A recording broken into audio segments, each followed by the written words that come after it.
2020 started off great. Obviously, getting a home win in our traditional New Year's Day game against the Manchester Giants. That was big for us. I don't think we played the best basketball. Now we put ourselves in a little bit of a hole. When we get out there, hey, you've got to turn the game around in the third quarter.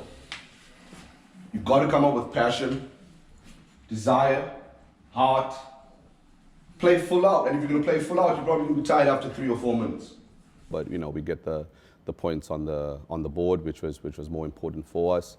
And then we've been involved in some really close games after that, where we take a good look at ourselves and we've shot ourselves in the foot, not following the game plan or missing certain execution points.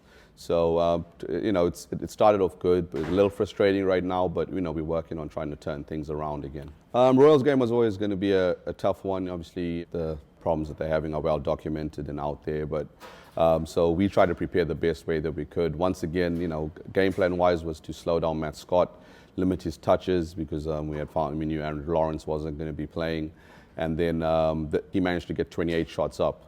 So we never did a great job of keeping the ball out of his hands. And he punished us with that, and they've got other weapons. Will Neighbor came up with probably the 2 biggest plays of the game. Tough game to prepare for, but they're a solid outfit, and we've got to learn from that.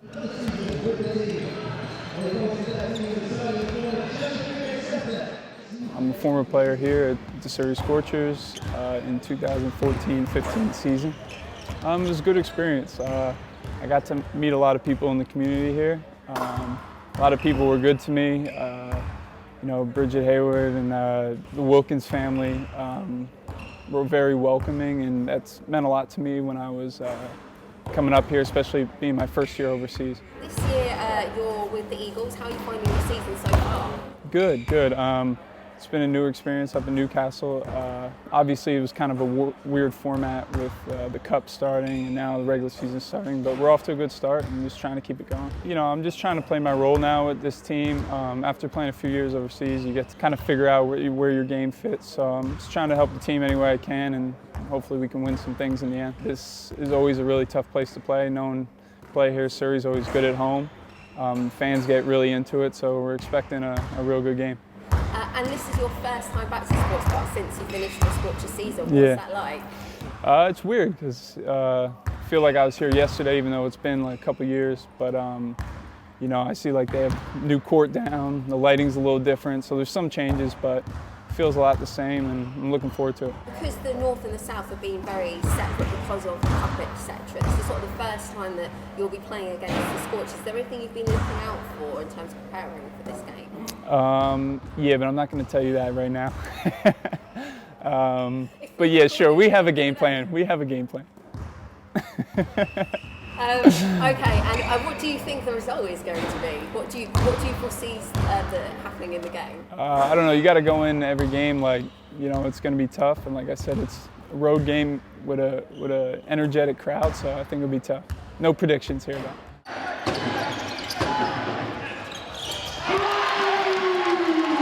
With the new format where it becomes head-to-head, as coaches we understand that we've got to play right till the end. So at that point I think we were down by 11 and I called a timeout, drop a play, we make a shot to be down by 8, and then we fall asleep with the last few seconds, and then they get a dunk.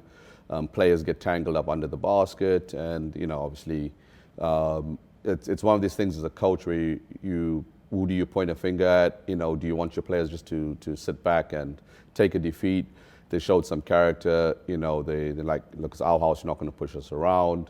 It's more handbags than anything else. But that's what happened at the game. Just passions ran over. But unfortunately, we end up with a couple of suspensions, so which doesn't help us. And our guys have to learn from that. With James and Adrian, it was because they were not on the court at the time, and any player that steps foot on the court automatically gets disqualified, so that they don't have a mass brawl taking place. And as I said, the rules are the rules. They did step onto the court, and as I said to them, they were holding each other back. They never made contact with anybody, but they stepped onto the court, so we get their punishment. So it's not great for us going into the weekend. Obviously, with Kalen also been out injured, that does give us a little bit of a depth problem, but we got to deal with it and do the best we can.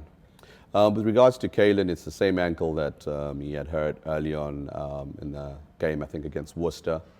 And so, sometimes the players, they want to get back on the court. So rushing them back, sometimes the ankle doesn't, or the injury doesn't heal as well as it should. So we're trying to do the right thing for the player, and also obviously to make sure that going on for the rest of the season that this doesn't happen again. With Saul, he continues to go through his rehabilitation process and stuff in that there. And so right now we know it won't be in January, so we're hoping to get some news by February time, but he is still a Scorchers player. And do you think there'll be any more changes to the Scorchers lineup? With the BBL deadline only being the 28th of February, I wouldn't want to say yes, and I'm not going to say no, but it's a business. Players need to stand up and be counted. Players need to produce. And, we have taken an approach over the years of helping players to develop and learn with us, and then other teams get them, or other, they'll go to other leagues and they reap the benefits, and I've got to make decisions that are best for Scorchers. So guys just need to step up and do what they need to do. Sometimes it's not that the player is not good enough, the player can't adjust to our style of play. So we'll see how January goes, and then if we don't finish off January, then we will have to make a tweak or two. Yeah, Lions was a really tough game. We had a bad start. What we fought through, I'm proud of the team we fought through. Lions are a good team, so for us to come back and achieve the lead a little bit and then be down, it was a tough game. We regrouped today and we got better. We got better today. Bad habits we're going to get rid of, okay? Understand that they are 0-6. All right? They dying to get that one win. We talking about staying above 500. We want to be 4-3 by the time we finish this game tonight.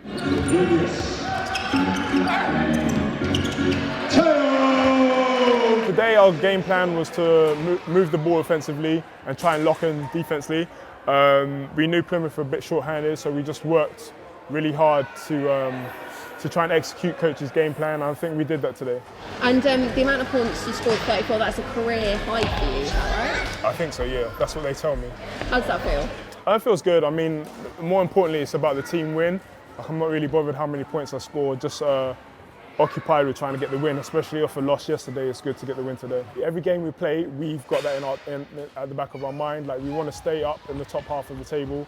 Unlike previous years, we were going to fight as hard as we can to stay in the top 3, top 5, or whatever it is. You're actually on baby watch at the moment. What happens if your wife goes into labour? If she goes into labour, hopefully she goes into labour anytime during the week and it's fine.